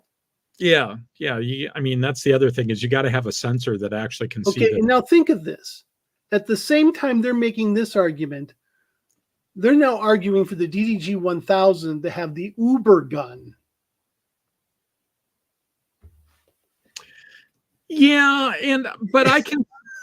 So that doesn't bother me as much as now, it does. It fits in with Work's assumptions and discussion. Yeah. But LCS looking landward doesn't make a whole lot of sense. No, it doesn't. It doesn't. And I think if Bob Work were part of this conversation, he'd say, look, that was just a lesser included. I mean, he was going through the list of missions. And he was saying like it could play in all the missions except riverine warfare. It's too big for riverine. But not with the depth they're calling. They could start crawling up a river. Yeah, but they wouldn't be very maneuverable. Nobody is very maneuverable in a river. No, I mean, if you got swift boats. The Mississippi, you could have all the day in the world if you're down in Louisiana. Yeah. Well, I've often thought, I don't understand why rivers are a Navy mission. It doesn't make any sense to me that they're a Navy mission. And about 15, 20 years ago, we went hardcore on it's got, the rivers have water in them, so they must be us. And which is just dumb, because who's on either side? The Army. Who's all the logistics going to go through? The Army, because they're the guys that are there on either side. So it seems to me, and the Army has more watercraft than the Navy does, because they have a bunch of small shit like that. And all the weapons that you're dealing with this thing are going to be Army type weapons, right? So if I need to have somebody using a 50 cal or something like that, yeah, the Navy guys can do that, but it just, everything about that mission to me says Army. So let's get to the fun one that I'm waiting for, survivability. I think this might actually be my last slide. No. Oh, no. I didn't. Well, I talked about survivability earlier. And but here's the thing. Yeah, let's go ahead and talk about survivability. If you track down the documentation for the LCS and Will's paper, 2002, wonderful. The preliminary design interim requirements document dated 10 February 2003. It says that the LCS will meet requirements for level 1 in accordance with OpNav instruction 9070.1. And level 1 is patrol combatants, mine warfare, auxiliaries. And yet, half the people in this working group were assuming it was basically like an airplane. If it hits, it dies. You can't have a program where you're at fundamental odds in just about everything you're trying to do, including whether or not this thing's a warship. But, if a minesweeper gets hit, it dies. Yes, but a minesweeper also has the ability to survive a distant bottom mine. An LCS, particularly LCS-2, doesn't have a chance. Okay. Basically it means you can fight a fire. You can withstand some damage from mines. Not like a contact mine, but they're thinking more bottom mines. LCS can't do any of that. The funny thing is there was a time period where the world was really into unarmored ships. I mean, before nuclear weapons, right? You had unarmored cruisers. Back in the days of protected cruisers, et cetera, you had unarmored cruisers. In fact, I think they even called them peace cruisers, if I remember correctly, because they had no armor whatsoever. They had some guns, but if you got shot... I think, weren't those the colonial cruisers? The ones that they would put on far distant stations? Yeah, probably. That makes sense. Yeah. You've got options to do stuff when the other guy isn't going to shoot back. And yeah, or can't. Yeah. And so, okay, so let's go back to that slide where he talks about the four types of access, right? And so basically it's not designed for contested access. But it is designed for defended access. And most of the ships taken out these days are by missile-armed fast attack craft and missile-armed aircraft. We're not talking full-scale battle fleets. We're talking the little stuff. Well, in mines. Yeah, in mines. So. But as long as you don't go in shallow, as long as you got more than 50 meters below you, you're pretty much immune to bottom mines, unless they're a propelled warhead mine, because you're too far away. Yeah. Well, that's why it needs the shallow draft to be able to get up really close to the mine. I got news for you. A fully laden tanker going through the outbound channel of the Strait of Hormuz has more than 50 meters beneath its keel. The channel's that deep? Yes. Oh, yeah. You know what? Yes, but it's not. I'm trying to remember from when the U.S. sub got pulled up into the super tanker and got rolled over. Well, that's a whole different story. No, but I remember Bill Murray and I having a long conversation about how deep the channel was in that point, and how far off the bottom you would be, and trying to avoid. There wasn't a whole lot of room. Not for a submarine, no, because you don't want to get too close to the bottom. You don't want to get too close to the bottom, and you don't want to get too close to the ship. And there's precious little in between. Yeah.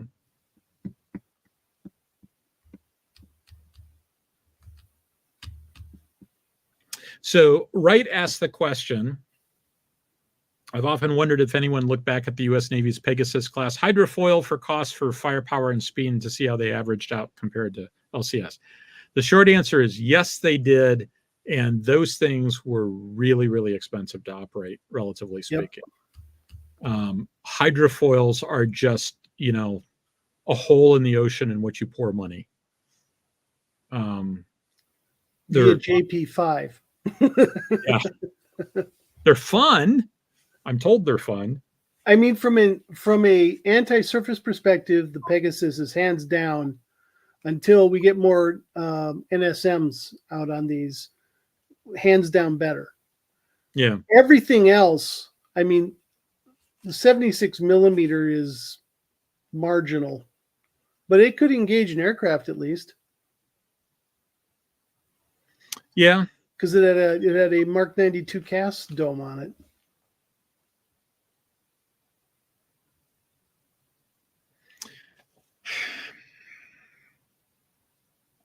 Every time I have a conversation like this, I want to put it in Starfleet terms, and I sometimes try to do that. I frequently try to do that on a show called Starfleet Tactical, where I'm trying to do the big problem you have with terrestrial navies is volume. The big feature you have in starships is volume is pretty easy to come by. So what drives you is your payload. Yeah. How much money do you want to put in to the bits and pieces to do your mission? How much money do you want to put into habitability? Because mass, that it matters in terms of maneuvering, but it doesn't matter in terms of building that much, and volume's easy to come by. So it's hard to put the two through the little grinder, because terrestrial constraints, I mean, water, air, these issues just aren't there in space.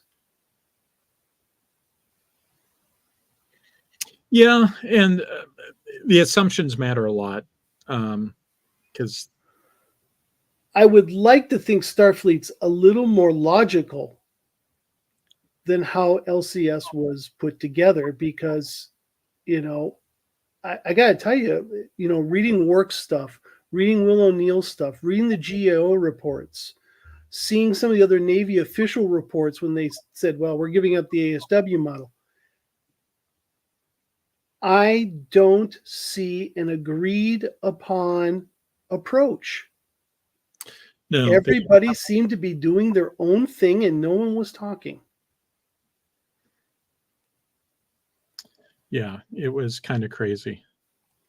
And, there were places where they were making it up when they went along. There's one of the decisions I was really critical of at the time, and I've said on a previous show that it was the moment where I lost faith in the Navy's ability to actually, run the program, was when they decided instead of down selecting to one design, they were going to buy a bunch of each and lock in the savings. I did not fully appreciate until rereading Bob Work. I think it's in the work thing that they really did lock in some savings there, because both vendors were so worried it was going to be canceled that they gave the Navy just a fantastic deal. And it really was the case that when they looked at it, they said, yeah, I mean, until you look at maintaining. Well, when a lot of the information dealing with the systems was regarded as proprietary and not shared. That's a different issue. That's a different issue. Now, but I was going to say, so when you've decided that you're going to down select, the idea that the two different ships, that the vendors for the two different ships got to choose their radar and got to choose their combat system. And as a result of that, they had different software loads. Doesn't matter, right? Because at some point I'm going to buy a couple of each. I'm going to test them out. I'm going to down select to one. I'm going to get rid of the losers early, and I'm going to build the other one, and then I will standardize at that point in the process when I pick the winner. But then they decided not to pick a winner. They decided that, it's the 21st century and everybody's a winner. And so they ended up doing both. And so a decision that didn't matter, they didn't have to down select early. It didn't matter that they didn't down select, or that they had separate systems early. Turned out to be a really, really important thing later on, because it right then is probably when the idea of swapping stuff out fast just went away. Well, I don't know which paper it's in, but it was basically the person who made the conclusion that they'll go with both was Mavis, not the Navy hierarchy. And he did it because he believed he could easily sell to both congressional representatives and the senators to get him to fund both. It wasn't a deal. It was political expediency by a guy who was clueless. There was a certain amount of political expediency in there, but somewhere in one of those documents, there's a line to the effect of, when you actually calculate it out, it was like a huge savings to go with both. And in acquisition costs, I'm willing to grant you that. In everything else, I won't. So life cycle, they won't be the same. There are other costs other than acquisition costs, Chris? Yes, indeed. Yeah. You buy a ship 3 times. Acquisition, maintaining, and maintenance. Well, and maybe disposal, depending upon the ship. Disposal usually is kind of an afterthought it's kind of lumped in with acquisition. But when you look at the big ones, it's 3. Unless you're a nuclear carrier.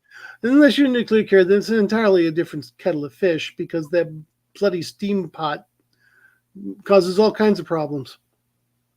Which is interesting. I don't know if you heard, but Stennis is having issues. I talked to Sam extensively. Okay. Because initially there was a misconception. Was it the steam generators or the turbine generators? 2 very different things. So does that saying that the reporting was off? No, I think Sam was just confused at the moment. We were talking, and he straightened himself out, because it's clearly turbine generators, which are supposed to be life of ship. Yeah. And they're really, really, really inconvenient to go and get. Well, you may recall which ship was it? Somebody had a turbine generator 10 years ago, had an issue, and they ended up spending an extra year in the yard because of it. It was George Washington, wasn't it? I think so. I think you may be right. And it was totally, it broke at sea, and they went, these aren't ever supposed to break. Oh yeah. And she ended up spending a year in the yard. Yeah, that's what extended Washington and Stennis. Both are pretty much the same thing. I don't know if it's the same. It's not the same lot, obviously, because the ships are far enough apart, but it's obviously the same manufacturer. So, and you got to go look at the other TGs, make sure they're not suffering the same problem either. So this isn't just one piece of equipment. You have to really look really hard at the other ones. Yeah, that's not good. Well, the Navy at one point was making the argument that they should I'm trying to remember which ship it was. There was somebody they were not going to do a life extension on. They suggested just decommissioning a Nimitz instead. I want to say Truman. That sounds about right. Yeah. This was about what, 7 years ago? Yeah, 6 or 7 years ago. Because it occurred right before PresCon, and one of the guys I had to hang out with, Peter Perla and Ed McGrady and a few other folks down there, and one of the members of that group is somebody who works in the carrier office at NAVSEA. And so I said to him, I said, look, this has all the hallmarks of the Navy playing chicken with Congress. And he said, no, actually, it's not. Because I said, so what's the big deal with Ford? Why is Ford so important when we've already got, aren't these essentially the same? And he explained, I was corrected. And so now I've got a much deeper understanding what Ford brings to the table. You also have to remember that when a legacy carrier goes through, it's not just returning it to technical proficiency. There's also modernization involved, which means Truman's complex overhaul, which is a recoring overhaul and an upgrading, is about 70% of a new aircraft carrier. Yeah. Well, yeah. And that was my argument, right? That was my argument. It's like, okay, so why are you suggesting not doing this and building a new carrier instead? Is this just an attempt to get both by playing chicken with the Navy? If Ford works, they could make the argument that they might as well put that money towards a Ford class. Well, and there were two issues that he highlighted. One is that over time, there's a lot of additional gear that's been put on board those Nimitzes, and it's big gear, it's test gear, and it's clobbering about a third of the hangar bay.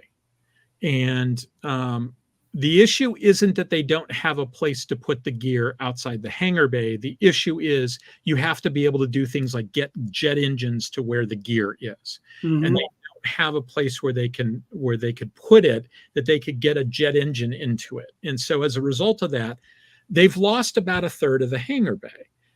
In the Ford, all that test gear is out of the hangar bay, and they made lines of approach so that you can get a jet engine out of the hangar bay to the gear. So in effect, just by doing some, rejiggering that part, they've now got a hangar bay that's 50% larger because they got that 1/3 of the hangar bay back. That's the first thing. The second thing is the electromagnetic catapult is not just a nice to have. It is something that they view as being essential for using with drones, because the problem with a steam catapult is you can't scale it down. You can't scale it down. There's two things you can't do with it, right? You can't turn it all the way down, and you can't smooth it out either, right? It's a big push, and it's a jerk. It's a jerk with a taper at the end. I've got 4 cat shots. I can testify this from personal experience. That's exactly how it works. And so it's bad enough with airplanes. They're big and heavy.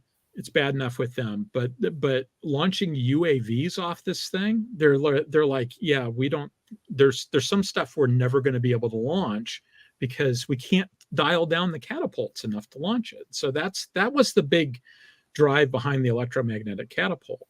Mm-hmm. And they also think that because it's going to be less of a jerk, they're going to get more life out of their airframes. Mm-hmm. So they're expecting to have savings on the air wing side as well. I would kill to hear somebody in a Star Trek episode have this conversation. But, Hey, look, when I met Jonathan Frakes at one of the conventions, I told him that he portrayed a very romantic view of an executive officer. And he just looked at me and said, well, what do you mean? I said, I never see you doing paperwork. And he just started laughing. Yeah. Now, you did see Kirk doing paperwork, or at least every now and then somebody would come up and get his autograph. Yeah, that's not paperwork. Yeah. There's a big difference. Yeah. Yeah. Well, one of the things I say in what the U.S. Navy taught me about Starfleet talk is you never see any admin stuff going on, and you never see, the absolute worst guy that you ever saw in Starfleet is somebody that most department heads will kill for. Sure. Yep. I mean, they're all competent. They've all got their act together. You know, how many times do you think Riker had to go bail somebody out of jail? He'd send O'Brien. I don't think it happened that much. I mean, yeah. Although more likely in the original show than later on, right? Yeah. Okay, so let's see. Logic's Finest has asked a couple of questions. They're both worth asking real quick. So, what's the difference between a steam generator and a turbine generator? Okay, a steam generator is in the reactor compartment. It takes the primary fluid from the reactor, the water that's hot. It generates steam. That thing gets shipped down through pipes to the main engines and to the turbine generators that create electricity. They're all part of the steam cycle, but they're on opposite ends. Yeah, so a steam generator is a heat exchange thing to turn water into steam, to electricity. So it is unfortunate that they both have the word generator in there, which is being used technically correctly, but it's still confusing. Yeah, normally steam generator is just steam generator. Normally you talk about the turbine, it's always ship's service turbine generator. Yes. So that tends to make it a little bit more recognizable. Okay, so here's his other question, which is another good one. How exactly does a submarine navigate and know exactly where it is during combat maneuvers if you can't see? Well, there's a couple of neat little ways. One, every now and then you do go up and query GPS and say, where am I? And then after that, you have a fair number of basically gyroscopes that monitor your movements. The most, nowadays it's ring laser gyros. You don't even have little.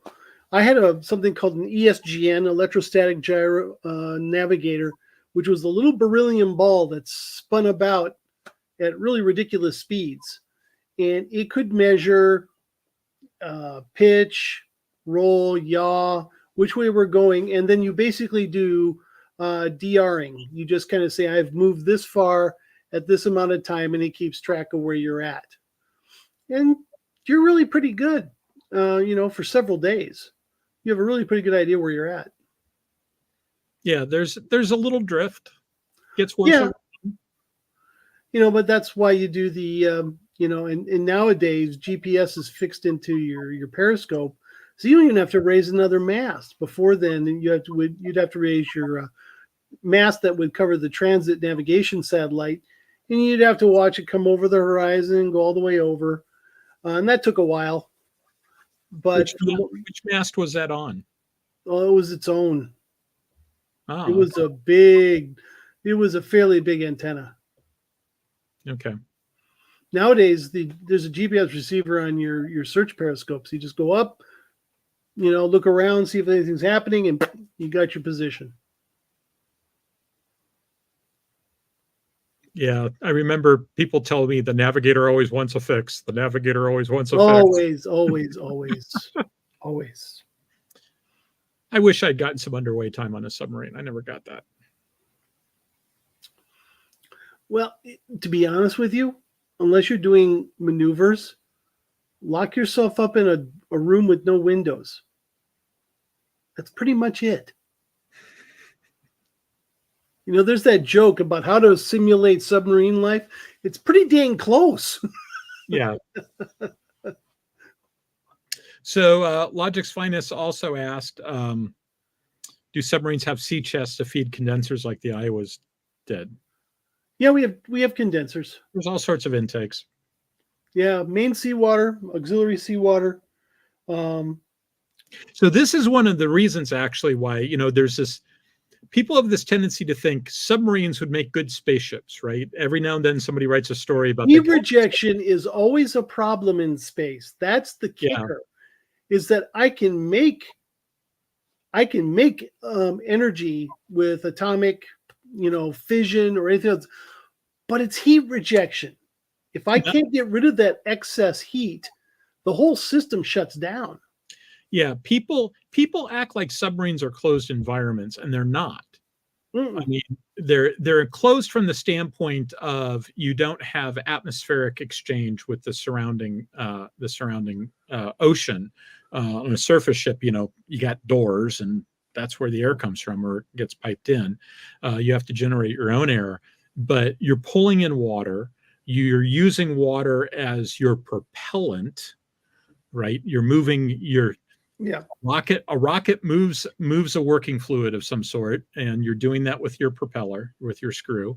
You're using it as a heat sink. It is not a closed environment at all. No, you're even using it for your oxygen supply. Yeah, and so when you add all that stuff up, it's like we get our drinking water. It's seawater that goes through an evaporator or reverse osmosis process nowadays. I had a steam evaporator. That was a klutzy thing.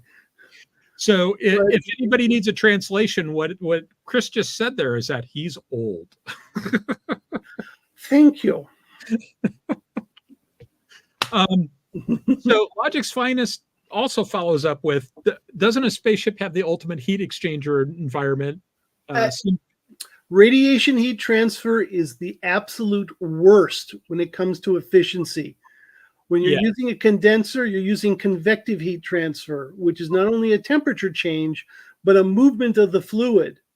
That's why convective ovens are so kind of cool, because it's pushing the hot air. In space, you can there's nothing to conduct to. It's a vacuum. There's nothing to flow over. Yeah. So heat rejection is by radiation. That's the great irony, is that it's really, really cold, yet you still can't get rid of the heat. You can't transfer it. Yeah. It's really hard to transfer. You talk to any satellite designer, and they're going to tell you their number one, thing that bugs them is heat. Whether it's their own generated kind or whatever they get, from being exposed to the sun. Heat management, it's a bugger for satellite designers. Yeah, and then you've got issues where, like, radiators, you got to be careful that you don't have one radiator radiating into another radiator. Yeah, and you got to be careful not to have a radiator radiating into the field of view of a sensor. So the follow-up to that is, isn't space really, really cold? And the answer is most of it, yes. Yeah. But the problem is getting the heat into the cold. Because space is cold in that it's not hot, but there's nothing in space to be cold, right? It's just empty. Now, if you're on the moon, your problem goes away, because the moon, you've got this big lump of something that's really, really cold that you can radiate into. You put your radiator right up against the ground and you can radiate into the ground, or you like bury pipes and run water through it, or something, right? You're fine. You're fine if you're actually touching something that's cold, but the problem is space is empty. You're not touching it. Heat transfer really requires mass, not just a change in temperature. Delta T is great. It's a wonderful driver, but it's mass that really drives conduction and convection. And here's its mass flow rate. Here's a really good example of that, right? Okay, so you've got an electric oven and you've got it turned on. There's a big difference between holding your hand a centimeter or an inch from the coil and touching the coil, right? There's a huge difference between holding it an inch away and touching it. And that difference is the difference between radiative heat and conducting heat.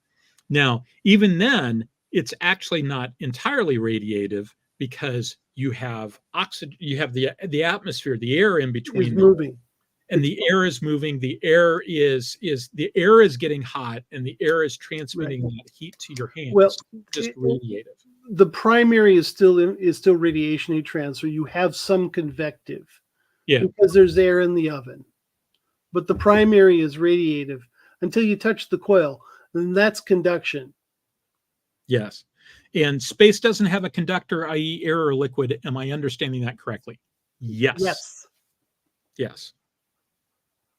So now, of course, if you're in the Honor Harrington universe, you just dump the heat into the wedge. You know, that wonderful magical thing of the hyperspace dump. You gotta love it. Now, if Andy were here, he'd probably there's always a correction on that. It's something like you're dumping like plasma into the wedge or something. I forget exactly. I don't remember what. But Andy's really good about figuring out the angles and stuff like that. His slogan is "I can retcon that."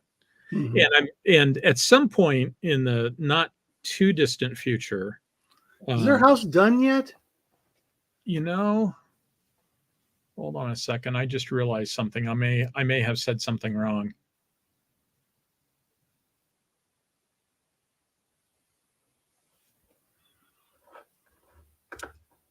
Okay, I lied. The next Starfleet Tactical is not going to be the 10th of August. It's going to be the 17th of August. And that's because on the 10th of August, I will be in Cleveland at Andy and Joelle's, helping Andy move everything down into his office. They finished the basement, okay, but hasn't been able to move everything down yet. And so I'm going to go up and help him. And we've been trying to coordinate this for a while because some of the stuff is basically a two-person lift. It would be nice to have two guys carrying bookcases down the. Bulk sucks. Yeah, and I think actually, if I remember correctly, it's not that anything is particularly heavy, but it is awkward and there's a turn involved, if I remember correctly. Ooh, that's yeah. But I've made sure Andy understands this is entirely selfishness on my part because I want him on the show, and I understand that right now his kids' bedroom are at the top of the stairs, and so there's no place in his house he can go to and do the show without it waking his kids. At which point we have a 5-year-old and a 6-year-old as participants in our show. And so this is all about, part of what this is about is a soundproofed office in the basement where Andy could potentially be on the show. And so I'm expecting that when he does come on, we'll do it in 2 episodes. I think we'll do his Starfleet power systems talk, because he's done a lot of thinking about why does the movie era Enterprise look different than the original series Enterprise, and how did that technology progress over time? And he's got an undergraduate degree in physics and a master's degree in spacecraft design, and he's qualified to operate nuclear reactors by the United States Navy. Not anymore. That's true. He got his letter. It's been a while. So he got a letter saying you're no longer qualified? Yes, you get a letter saying you are no longer authorized or approved to run a naval nuclear propulsion plant. I'm serious. Get a letter. When do you get the letter? Usually for me, it was at the point when I was transitioning from active duty to reserve. Okay. So yeah, okay. I can believe that. That would make sense. That would be very Rickoverian. Absolutely. Yeah, not to just assume that because you don't work at a naval nuclear reactor anymore, of course you're not qualified. Of course you're not authorized. So, but oh well. All right. So, do you have any final thoughts? Because once again we did a 2-hour show. LCS will do that. I'm sorry. Yeah. It's just there's so much about what they wanted to do. I mean, and I agree with you. They were really trying to think forward, but they screwed everything else up so badly that it just leaves you numb. Yeah, and one of the reasons why I'm willing to spend this much time talking about it on the show is because I think LCS incorporates a bunch of things that I find really interesting from a science fiction standpoint, right? It incorporates this modularity thing in order to be able to do different missions. It's got this huge mission deck and the configuration issues there, etc. And it's the sort of thing that I look at. It is a recurring theme in the world's navies, and I see echoes of that in lots of different science fiction things. I think I said the last time that when I look at the Absalom class mission command ship or something like that, is what the Danes call it. It's basically the world's largest frigate in terms of its weapon fit, but it's got a big bay and stuff on it. I see in that thing the Corvette transport from Starship Troopers, right? That destroyer that it's a company of Marines on the ground, and it adds landing craft, etc. Well, the Corvette transport had a platoon in Starship Troopers, and so a little bit smaller than that. So relatively speaking, that was like an LCS thing with except it was designed to carry Marines. There's some other examples I can think of from science fiction where you've got modular capabilities and you're able to move stuff around. In fact, we see stuff like that in Star Trek. I did an episode that talked about modular starship designs and how the movie era refit gave them a lot of extra capability to do stuff like that with that big secondary hull. So Stephen Ross asks a question, which I wonder if Jimmy Carter got one of those letters. I'm sure he did. I'm sure he did.